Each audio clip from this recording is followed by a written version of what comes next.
Hello everyone, అందరికీ నమస్తే. ఈరోజు వీడియోలో నేను బొంబాయి రవ్వతోటి దోశలను అయితే అప్పటికప్పుడు 5 నిమిషాల్లో అయితే ప్రిపేర్ చేస్తున్నాను. చాలా ఈజీగా చేసుకోవచ్చు. టేస్ట్ అయితే చాలా బాగుంటాయి. ఫస్ట్ అయితే దీనికోసం ఒక గిన్నెలోకి 1 కప్పు బొంబాయి రవ్వని, అదే కప్పు తోటి 1/4 కప్పు పెరుగుని తీసుకునేసి ఈ రెండింటిని బాగా మిక్స్ చేసుకుందాము. ఇలా మిక్స్ చేసుకున్నాక అదే కప్పు తోటి 1 కప్పు వాటర్ని కూడా యాడ్ చేసుకునేసి బాగా మిక్స్ చేసుకొని ఒక 15 నిమిషాలు అయితే మూత పెట్టి పక్కన పెట్టుకుందాము. ఈ లోపు అయితే రవ్వ కూడా బాగా నాని ఉంటుంది.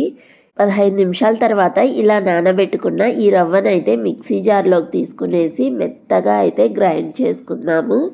చాలా బాగా సాఫ్ట్గా అయితే రెడీ అవుతుంది. ఇలా రెడీ అయిన ఈ పిండిని అయితే ఒక గిన్నెలోకి తీసుకునేసి దీనిలోకి సన్నగా తరిగిన ఉల్లిపాయ ముక్కలు, ఇంకా పచ్చిమిర్చి ముక్కల్ని, కరివేపాకుని, కొత్తిమీరని, అలాగే మీ దగ్గర క్యారెట్ ఉన్న క్యారెట్ తురుముని కూడా యాడ్ చేసుకోవచ్చు.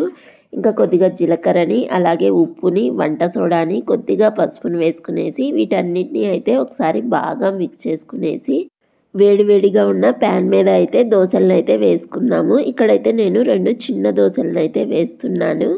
ఆ తర్వాత మిగిలిన దాంతో ఒకటి పెద్ద దోశనైతే వేసాను. చాలా బాగుంటాయి. టేస్ట్ కూడా చాలా బాగుంటుంది. ఇన్స్టెంట్గా మనమైతే ఈ దోశలను అయితే చాలా ఈజీగా ప్రిపేర్ చేసుకోవచ్చు కదా బొంబాయి రవ్వతో.